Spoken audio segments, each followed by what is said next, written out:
Kate, our interviewer, and me and Casey went for a night hike one night to, went down to this dried up riverbed to see the stars because the stars are incredible. And we wanted to go to this riverbed because we could get a 360-degree view of stars.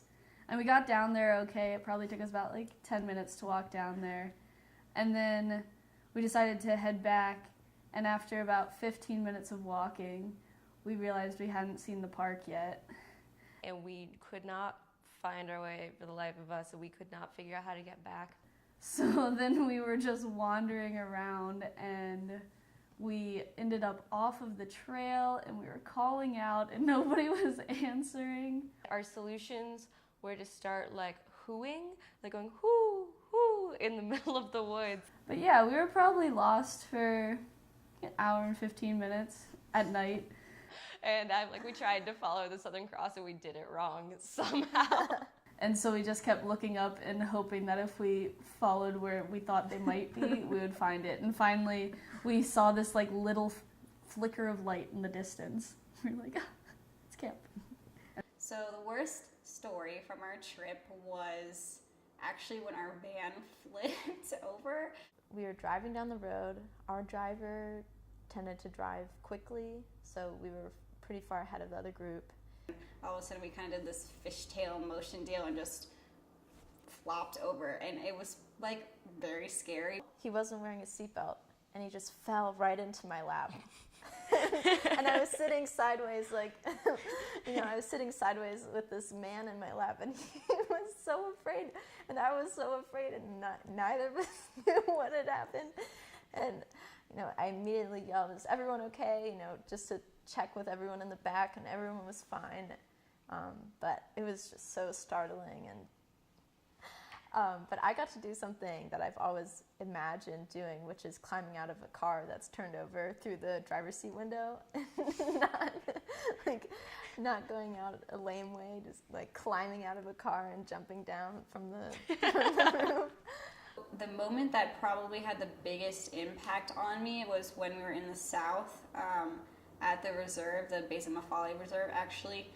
We got to do a lot of surveying of the populations of lemurs that were there, and I thought it was pretty cool that it was a pretty safe place, so we could walk around by ourselves, and we could go out and just take our binoculars and go find a family of lemurs and take notes about them and figure out which lemurs they were and if they were marked or if they were new ones. And we would go survey them in their natural habitat, which is really cool, and it definitely just kind of reassured me that this is exactly what I wanted to do with my life, and I could see myself going back and helping with the team there, and that was probably the biggest aha moment, this is definitely what I want to do.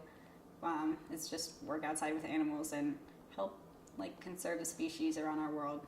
Okay, so my favorite part of the trip was this 7-hour hike that we went on to Ishalu, cool. Just mainly because I was into the groove of hiking for long periods of time, because that's pretty much all we did. And Ishalu had 3 swimming holes, and they were so cool. It was beautiful, yeah. Yep, and I got in the water, even though I had said previously that I was not going to touch the water at all because of parasites that Mary is very knowledgeable on. But I did, and it was fun. I'm still alive, no parasites. Probably my favorite story, it was probably actually when we started planning rice and everyone was freaking out because no one had done that kind of thing before. This experience definitely changed me. I mean, I took a lot for granted before I went on this trip, and I didn't even think about it. And not to brag or anything, but I like to think that I'm a well-rounded thinker and think about my life in a critical way. But I had no idea. I went to Madagascar and I took a toilet for granted, and toilet paper and stuff that's clean running water, really basic stuff, or stuff that seems really basic to us. It's not basic to everyone. Yeah, I definitely feel a lot more privileged after, I just overall just like you said, realizing that a lot of people don't have like I feel privileged in general because I'm like, oh wow, I go to college, like I have so much, and it's like even the most basic things are. It also made me a lot more patient, I think. Like, I don't know, I think I'm a pretty controlling person a lot of the time, and then like you could not be that person when you're there because plans were going to fall through, people were going to be late, unexpected things were going to happen because things just don't run as smoothly. Like there's not the same roads, there's not you just can't rely on structures as much. One thing that the kids don't really learn in school is critical thinking, which I think a lot of Americans especially take advantage of because we're taught critical thinking from like first grade on, and most kids hate it when they learn it, but it's still a skill that's valuable in any field you go into, and these kids in Madagascar just don't get the access to that, so then they grow up without thinking of the consequences of their actions because they can't see, like if I do this 20 miles away, a lemur could die because like, oh, I cut down these trees and this was where the lemur was coming to get food and that's why it dies. The most impactful thing I think ended up just meeting all the different people and seeing how cheerful everyone was, even though it was just so poor. Everyone at least I met was happy. So I definitely felt like this whole trip made me appreciate just nature in general more as a person. I mean, I've always liked just being outside all the time anyway, and anything that has to do with nature, but it was like it resonated extremely deeply with me to see it in a different country with different people. And I mean, just immersing yourself in their culture is like life-changing because we were so just thrown right in. The advice I would give someone if they were to travel to a different country or with like a different culture is just to research. Write things down. Yeah.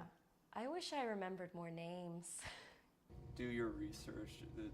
It's just really simple. If you have no clue when you walk out the plane, if you have no clue when you show up, you're just going to have a bad time.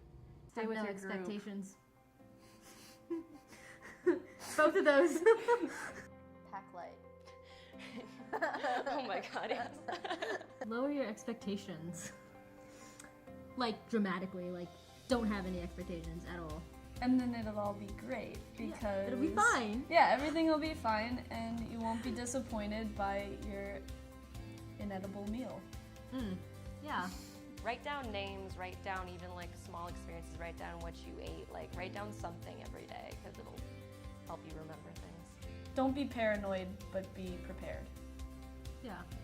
That's good. Don't be paranoid, be prepared. Good tongue twister. No, alliteration. I certainly learned a lot more, and I think those experiences will help me in the long term. So there's so many misconceptions with Madagascar. I think just from even the Disney movie, people just have this idea that there are just a bunch of animals running free everywhere, but like there's people's lives there and they care about their environment, and no one really understands that until you go. And I thought that I had maybe a better understanding than some of the people that went on our trip with us, just because I'm environmental and a lot of them are like pre-med or any other kind of major. But I don't know, I felt like I had a pretty good idea of how it was going to be, and it just was completely different than anything that I was expecting. And I think going in with an open mind is the most important also.